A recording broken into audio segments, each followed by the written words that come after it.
Donc repartir, non pas de zéro, mais pour avoir un vrai recul et un background sur ce qui a été accompli pendant de nombreuses années pour en arriver là et pour se projeter vers l'avenir. Deux grands témoins, et en particulier une grande témoin, Jocelyne Trocaz, directrice de recherche émérite au CNRS et membre de l'Académie des sciences et bien sûr de chirurgie, qui est vraiment la pionnière de la robotique chirurgicale. Et puis ensuite, juste après, et vous passerez le relais à Sandrine Vouroz, directrice de recherche INSERM, et qui prend votre suite.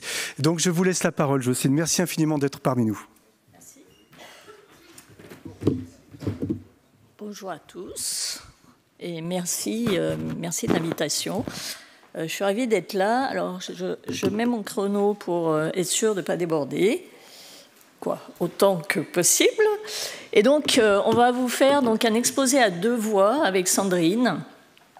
Alors, on ne va pas parler beaucoup de chirurgie, je ne vais pas refaire le même exposé que l'année dernière sur l'histoire des GMCAO, mais je vais, avec Sandrine, vous raconter des cycles qui se sont produits depuis longtemps sur une thématique et qui partent d'une problématique de 1990 et qui sont très actuels maintenant avec des problèmes d'IA. Donc, on va voir comment tout ça s'est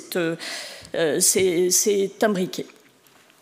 Alors, malgré tout, un petit comeback, on ne peut pas ne pas mettre ce petit schéma pour un petit peu redire le type de recherche qu'on fait, hein, effectivement, développer des systèmes d'assistance pour vous, les chirurgiens, ou plus généralement pour les médecins interventionnels, dans le but de mieux utiliser les informations à leur disposition, typiquement les images médicales, pour créer un modèle du patient qu'on va fusionner avec tout un tas de connaissances a priori, des connaissances liées à la population également, pour la planification de gestes et l'assistance à sa réalisation. Donc une assistance qui peut être de la navigation, de la robotique, de la réalité augmentée, ou un mix de tout ça. Maintenant, on en est un petit peu là. Alors là, on va parler aujourd'hui plutôt de choses qui sont amont. On va être pas dans le guidage du geste à proprement parler de la robotique, mais beaucoup sur des problématiques d'imagerie et voir le lien de tout ça avec l'IA, les data, sur la fin de cet exposé. Alors cette recherche qu'on fait, elle est dans un cycle translationnel. On part toujours d'une question clinique plus ou moins bien posée, mais ça peut être comment nous aider à réaliser une ponction piélo-calicielle ou je ne sais quelle intervention. Et sur cette base-là, nous, on va essayer de trouver des idées, d'inventer de nouveaux concepts, de nouvelles méthodes qui vont après se matérialiser par des logiciels et des matériels et qui vont subir tout un cycle d'évaluation, hein, un peu à la méthode du médicament, mais dans le contexte des technologies dispositifs médicaux.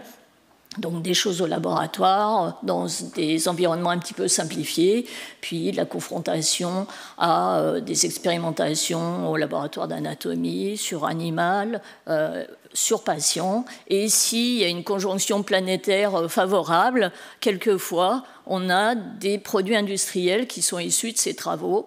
Et donc l'évaluation, après en vraie grandeur, donc, avec une large diffusion de ces produits dans les sites cliniques, eh bien, va réalimenter nos problématiques en de nouvelles questions, en de nouvelles nécessités. Et donc, je vais vous illustrer ça et Sandrine continuera sur la fin de l'histoire. Alors, j'ai commencé en 1990 par là à travailler sur des problématiques de radiothérapie. Vous allez voir, les problématiques sont exactement les mêmes que celles de la chirurgie. Et donc, en radiothérapie, pour le cancer de la prostate notamment, on avait le problème de positionner les patients à chaque séance. Vous savez que les traitements sont fractionnés. Et donc, à chaque séance, il faut positionner la cible à l'endroit où il y a les faisceaux d'irradiation qui convergent. Et les approches de l'époque étaient basées essentiellement sur ce qu'on appelait de la simulation. Donc avant, on faisait un scanner sur lequel on faisait un planning du traitement, on définissait les faisceaux, leur direction, etc. Et pendant la simulation, on prenait des radios pour voir les structures osseuses, le bassin. Et donc à partir de ça et du scanner, on voyait à peu près où devait se situer la prostate. Et on faisait des marques à la peau qui allaient servir ensuite de repérage à chaque séance de radiothérapie du patient. Donc vous voyez, très indirect, doublement indirect, puisque la peau bouge déjà par rapport à l'abdomen, et puis le bassin bouge, la prostate bouge par rapport au bassin. Alors on ne le quantifiait pas trop bien à l'époque, mais après ça s'est avéré tout à fait exact. Alors on a du coup proposé de développer une approche de localisation directe de la prostate grâce à de l'échographie. Donc une sonde échographique vous donne des images en 2D, et donc pour rajouter la troisième dimension, ces sondes étaient localisées par un moyen techno. Alors on a développé au début un bras robotisé passif que vous voyez sur la partie haute, et ensuite on a utilisé un localisateur optique, l'Optotrack de NDI pour ne pas le citer. Et ça permettait de recaler, vous voyez, les images roses, c'est des coupes échographiques, alors c'est de l'échographie abdominale. Donc on segmente ces coupes et on va les recaler avec l'image scanner. Donc en vert, c'est la prostate plus les vésicules séminales segmentées sur le scanner. Et une fois que ce recalage automatique est fait, on sait repositionner le patient. Alors qu'est-ce qu'on a appris avec cette méthode qui marchait bien? C'est que finalement, c'était quand même beaucoup trop compliqué. En particulier, la radiothérapie, le traitement, c'est un flux tendu. On passe des patients les uns derrière les autres. Et là, vous voyez, on devait faire une imagerie échographique qui nécessite quand même un peu une spécialité, contourer ces images, et du coup, bon, ça brisait un peu le flux de traitement des patients. Et puis finalement, c'était presque trop précis par rapport à... Finalement, vous savez, quand ces systèmes-là vous donnent 6 informations, la position et la translation et les rotations, la position finalement était suffisante, et c'est ce que les industriels ont fait ensuite. Ils ont utilisé une même approche, donc qui a exploité notamment un de nos brevets, pour repositionner les patients avec ce recalage. Alors, l'histoire a continué. Ensuite, de la radiothérapie, on est passé à la cryothérapie.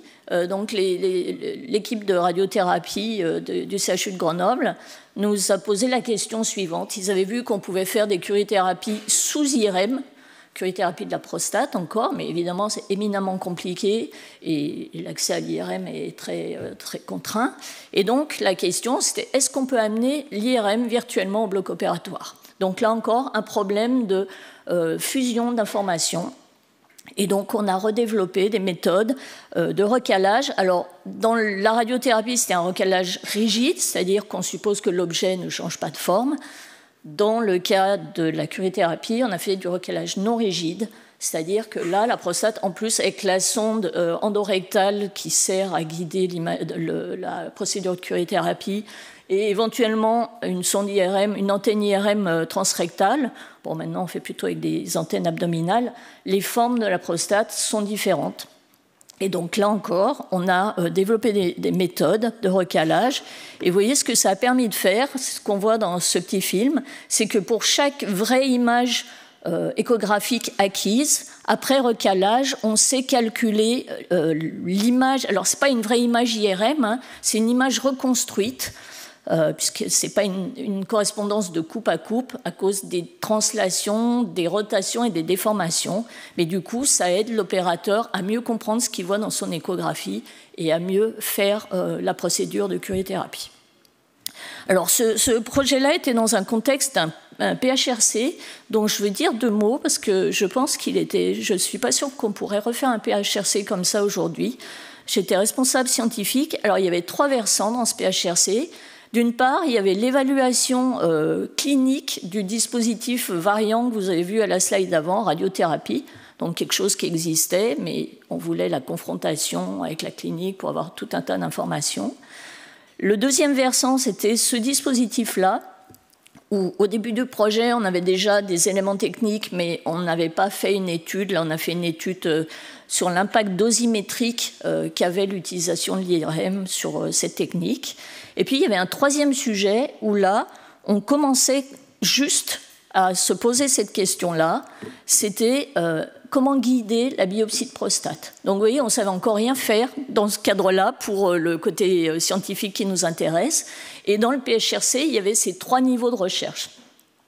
Et donc, la problématique que vous connaissez sans doute, hein, c'est comment localiser précisément des biopsies que l'on fait sous contrôle d'une sonde échographique 2D, et éventuellement comment viser une cible qu'on a vue sur une IRM. D'accord ? Tout ça étant basé sur une reconstruction mentale qu'a l'opérateur de ces informations et puis qui doit traduire en gestes. Alors, ces difficultés nous ont amené donc à également développer de nouvelles approches.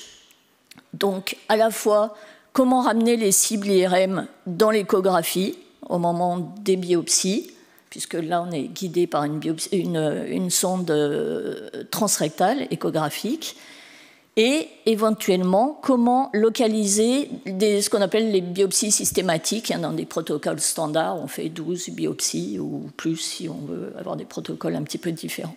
Et donc, on a, là encore, redéveloppé des méthodes de recalage d'images. Alors, l'innovation qu'on a eue, il y en avait deux. Il y avait, d'une part, on a utilisé de l'échographie 3D. Grâce au PHRC qu'on a eu, on a pu acheter un échographe, un des premiers, avec une sonde 3D, un échographe G avec une sonde Kretz. Et on a développé du recalage qu'on appelle monomodal entre des volumes échographiques pour qu'à chaque fois qu'on a une biopsie, on sait recaler le volume courant avec le volume précédent, moyennant les bougées, les déformations de la prostate, et ça permet d'obtenir la cartographie que vous voyez sur la gauche de la slide, qui est éminemment importante après pour les prises de décision diagnostiques et thérapeutiques. Petit produit dérivé également de ce projet, on s'est rendu compte que rien que la visualisation, même sans guidage plus que ça, la visualisation a posteriori, ça on s'en est rendu compte avec Pierre Moser qui était en thèse avec moi sur ce sujet-là, qui a la Pitié-Salpêtrière, on s'est rendu compte qu'il s'était amélioré entre les 15 premiers patients pour lesquels on avait fait ces recalages et les 15 suivants, rien qu'en ayant la visualisation de ce qu'ils faisaient. Et donc, on a développé également un simulateur pédagogique qui permet à des jeunes urologues ou des étudiants en médecine de s'entraîner sur des vraies données de patients et de simuler des biopsies. Et on est allé jusqu'à une évaluation qui montre que quand on apprend à faire ces biopsies sur le simulateur, eh bien, les étudiants sont capables de les faire en réel et avec une meilleure précision que ceux qui ont eu le mentoring classique. Alors, ceci n'était pas fini, puisque une des problématiques, vous avez vu que pas mal de ces algorithmes nécessitent qu'on contourne la prostate, puisque les recalages utilisent les contours pour superposer les données. Et donc, évidemment, ça, c'est très consommateur de temps, et c'est très, il y a une grande variabilité inter-observateur et même intra. Et donc, l'idée, c'était de se dire, la prostate de monsieur X n'est pas si différente de la prostate de monsieur Y ou de monsieur Z. Et donc, on a créé un modèle statistique de prostate. Là, vous voyez, la prostate moyenne, qui est issue de ces travaux. On a extrait, sur 30 IRM de patients, cette prostate moyenne. Et le modèle statistique, c'est une variation contrainte autour de ce... On étudie la moyenne et les principaux modes de variation. Et donc, un nouveau patient, c'est quelque chose qui rentre aussi bien que possible dans ce modèle statistique. Et du coup, ça a débouché sur des logiciels qui maintenant sont utilisés notamment dans la station Trinity de la société Quellis. C'est quelque chose de semi-automatique, c'est-à-dire qu'à partir de 3 points, l'apex, la base et un point postérieur de la prostate, le modèle déforme le modèle statistique pour coller à ces 3 points. Et après, l'utilisateur peut, à la demande, rajouter des points là où il lui semble que ça passerait mieux par tel endroit et tel endroit. Donc, ce qui permet à la fois de prendre en compte les a priori statistiques, mais aussi de pouvoir s'en écarter un petit peu, puisque tout le monde n'est pas forcément inclus dans le modèle statistique. Mais c'est une aide vraiment très importante. Et pour finir, donc, on a également commencé à travailler sur une autre problématique qui est... Alors, ce qu'on a fait avant, c'était voir où sont faites les biopsies. Maintenant, ce qu'on aime, c'est comment guider l'utilisateur, l'opérateur, vers l'endroit. Par exemple, vous avez la cible IRM, comment l'aider à positionner sa sonde échographique pour y aller. Et donc, on a travaillé sur ce qu'on appelle du recalage 3D, 2D. La coupe 2D, c'est les coupes échographiques standards qu'on acquiert à 25 Hz. Et un volume 3D, ça prend quand même allez, quelques secondes. Hein, et donc, on ne peut pas faire ça temps réel. Et donc, l'idée, c'est d'avoir ce suivi 2D temps réel. Et donc, on a développé de nouvelles méthodes.